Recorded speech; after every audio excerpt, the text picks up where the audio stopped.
just got back from Beauty and the Beast, and I gotta say, guys, I'm pretty pleasantly surprised. It wasn't perfect. I went in concerned about a lot of things. I've talked about this before. Some of those concerns were validated. Some of them I was surprised about. This girl, whom I love, and will probably marry, if I have anything to say about it. No, this girl was fantastic in ways I was concerned about. Now, she was not perfect. I can't see. It's Emma Watson. She's perfect. But she wasn't we all know that they auto-tuned some of the singing, and that's not right. You shouldn't have to do you're making a musical, you shouldn't cast somebody you've got to do that with. But having said that, setting the songs aside, which I'll talk about also in a little bit, my concern was I didn't see this actress as Belle. I love Emma Watson. I've loved Emma Watson always. But I did not see her in the role of Belle. In the role of Beauty in some other version of Beauty and the Beast, sure. But Disney's Belle, I just didn't see it. In my head, I could not picture that. But she won me over in this movie. I was concerned that I was just going to be seeing Emma Watson cosplaying Belle the whole time. And, I was still aware that it was Emma Watson the whole time, but I also believed that it was Belle after a certain, after I got used to things, after I got past her first musical number, her first big number, the Belle song, The Little Town, It's a Quiet Village song. Bonjour, bonjour. When I got past that auto-tuned thing, and the fact that she can't carry, notes like out very long or anything, and her voice, she's got a beautiful voice to me. She can sing to me all night, but I know that she's got limits with it. But if you set that aside, just playing the character, I was very happy with her as Belle. I thought the Beast was great when he wasn't a human. That's a whole nother thing. Whenever he was a human, it was really bad. But that's, we all know that's not a lot of the movie when he's a human. Even though you get a little more of it here. You get, in the story of how he became a beast, they actually show it rather than just showing stained glass windows. They actually show the sequence. And he's got his powdered wig and his makeup on, and oh man, a change from the cartoon also, because in the animated film, which I still say, even though it's not my favorite Disney animated film, although I love it dearly, I still say it's probably Disney's best of the traditionally animated films, at least. Even though it's not my favorite of those. I'm a Little Mermaid guy. I'm a Jungle Book guy, but yeah, I love Beauty and the Beast, and I love Aladdin and Lion King and all that stuff. But Hercules, etc., Lady and the Tramp, Pinocchio, all that stuff is so good. Snow White, it's all of it. Dumbo, everything. Bambi. God, I'll just keep naming them. I was very concerned about this movie, very, very concerned, and part of that is because I was so disappointed in Cinderella, the live-action one, which at that point I don't think they realized or they were sure about just how much they wanted to copy the animated version, and so that one is kind of a mishmash, but overall that one just feels like a big commercial for princess merchandise and stuff. And they made some bad choices, like cutting out the Bibbidi Bobbidi Boo song and instead doing some slapsticky scene that made the fairy godmother seem really stupid. So that Cinderella movie, which I'm still going to buy it because I'm a Disney collector, completist.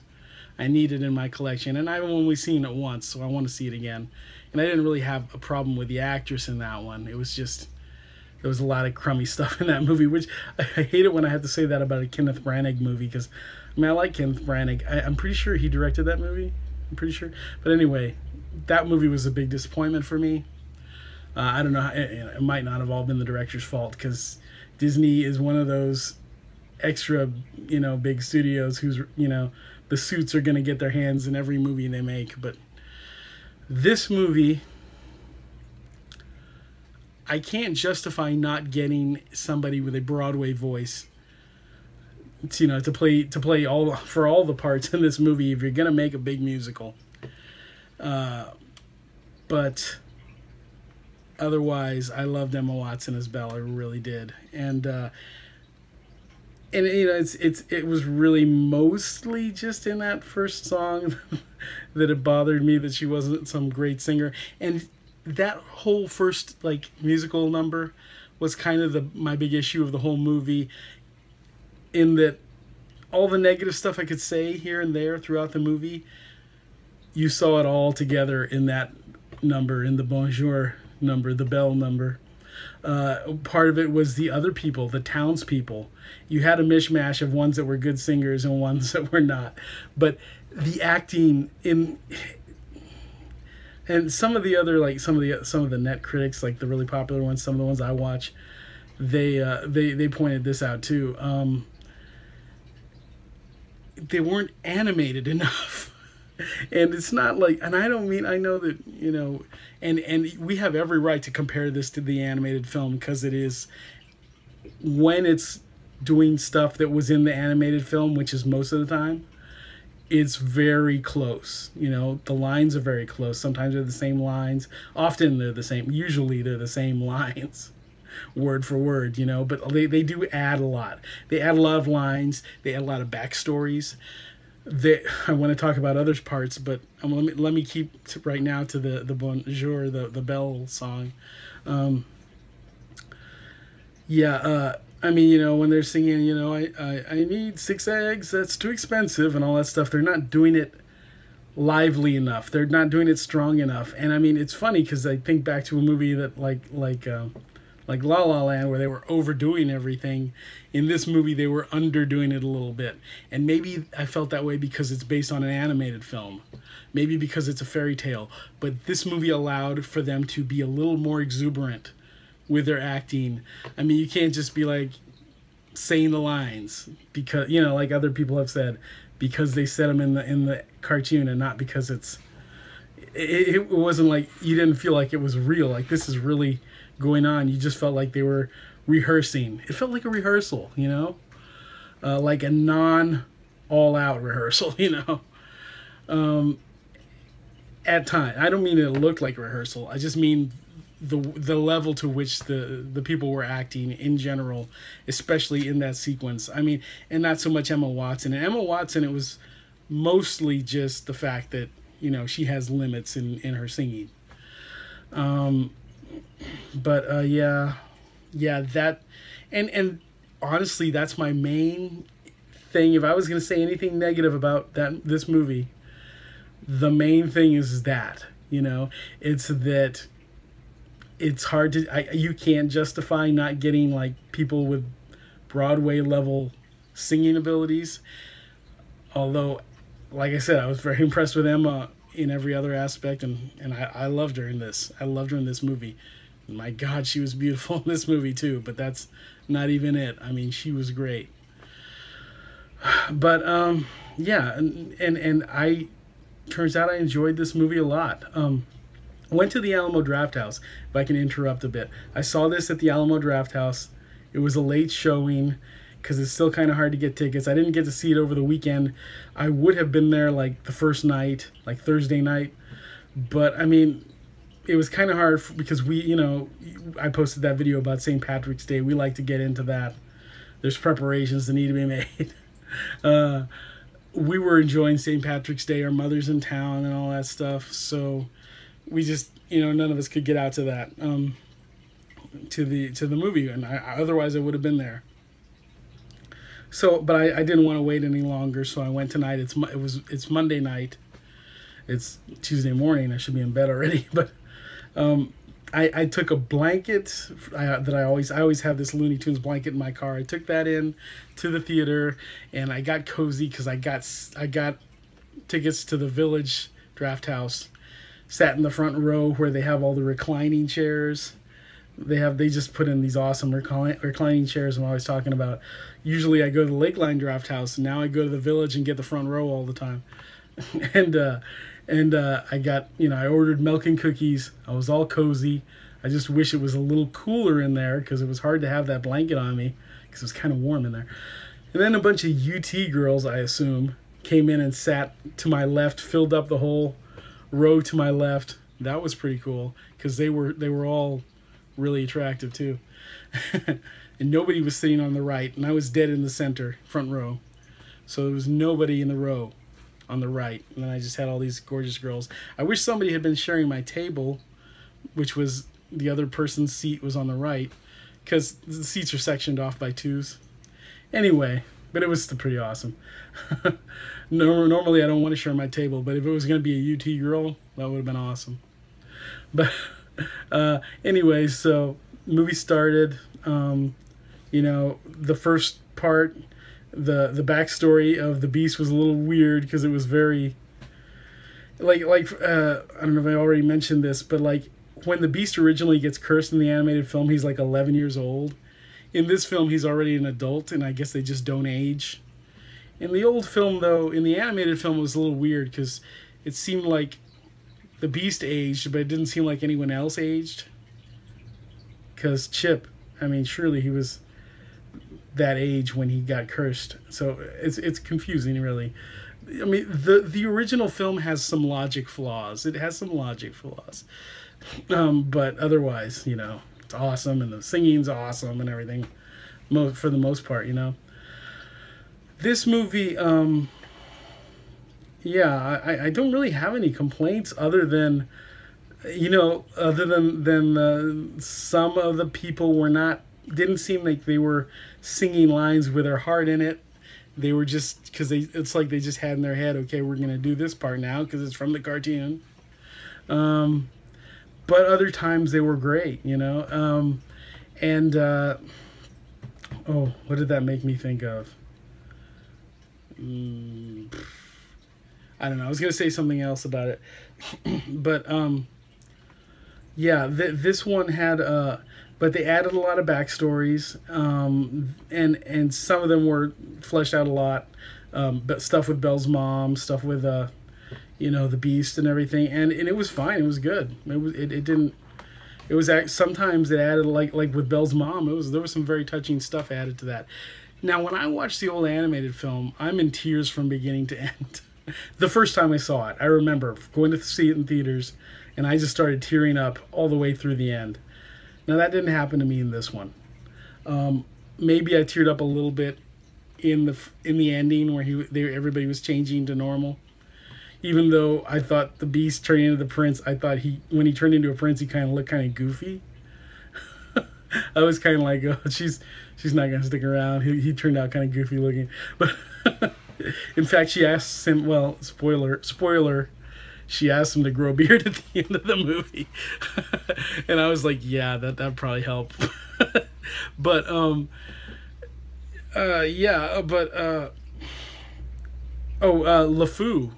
LeFou is a thing to talk about. Not for the basic... Oh, I was going to say that other people have been saying, that they don't really get why you would make this movie, because it's just so much of it was just the same as the animated film. And I get that. I totally do. And I was kind of thinking that before I saw it.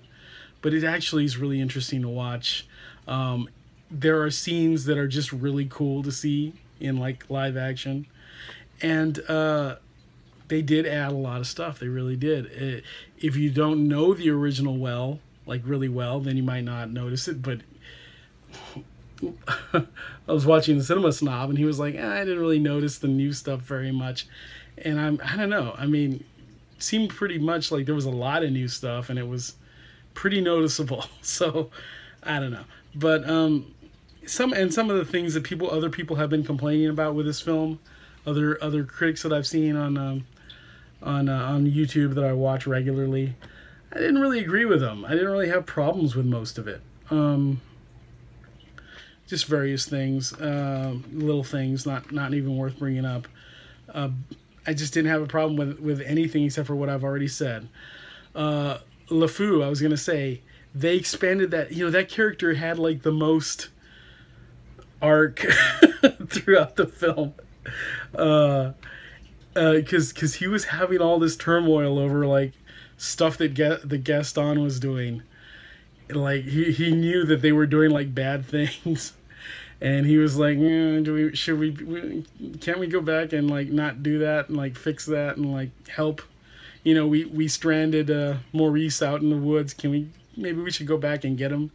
You know, but of course he was too attached to Gaston and to actually ever be. I just knocked everything over, but yeah. So he was a really interesting character, and I really enjoyed it, and I really enjoyed Gaston too.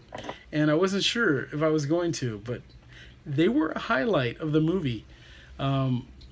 I mean, I didn't enjoy anything as much as I did Emma Watson, but they were a highlight of the movie. And probably the whole, you know, the Gaston song, that whole number was probably my favorite part of the movie. There were some parts with Emma Watson also where I was just like, wow. Like, I did love the scene where they were dancing together. That was, wow. I really was impressed with that. And Be Our Guest was really fun. I mean, you're still watching an animated Be Our Guest. It's just in CGI. And, I mean, I won't say that it's like none of the musical numbers or anything compare to the animated ones. Except Gaston. The Gaston number is interesting and different enough that one is... I mean, I'm not going to say it's better than the animated one, but I can watch that one like... I would have a desire to like watch that. It's one of the things in this movie that would make me want to watch this movie, even though I have the animated one. You know, because a lot of people will say, like, have been saying, this movie just makes me want to go watch the animated one. Well, I feel like after seeing it, it does make me want to watch the animated one, but it also makes me want to watch this one again. I do want to see this again. I do want to, I mean, you know, even though I would buy it anyway, I'm excited to buy it. I'm excited to own this one. There's enough in it to make me like it. It's hard to say to make me love it, and it's not that I don't love it. It's just that the problems are glaring, and I don't want to belittle the term love it, you know. But I liked it a lot. I enjoyed it a lot. And it had problems that, you know, I wish it didn't have because it didn't need to have them. It's kind of you know, it's like have Emma Watson in the movie or have a great singer in the movie. You know, I mean, you can't justify not going with a great singer. But wow, Emma Watson. I liked her as Belle. I really did. And I mean, not every single second. You know, she's a good actress. She really is. I've heard some people say she's just not a good actress. I mean, she's an actress who's really good 75% of the time, and that's not bad. You know, some people aren't that good, you know. So she's pretty good. I mean, she doesn't have like a huge list of movies under her belt. I mean, unless, well, I mean, you know, there's a lot of Harry Potter movies, but you know what I mean. I think she's good. I think she's good. And I think she improves every time I've seen her. This is like some of the best stuff I've seen from Emma Watson. Yeah, you know, I'm not going to talk too much. I'm hoping I can finish this before my camera runs out of time. But so I am going to wrap it up, you know, even though I could talk forever about this, especially comparing it to the animated film.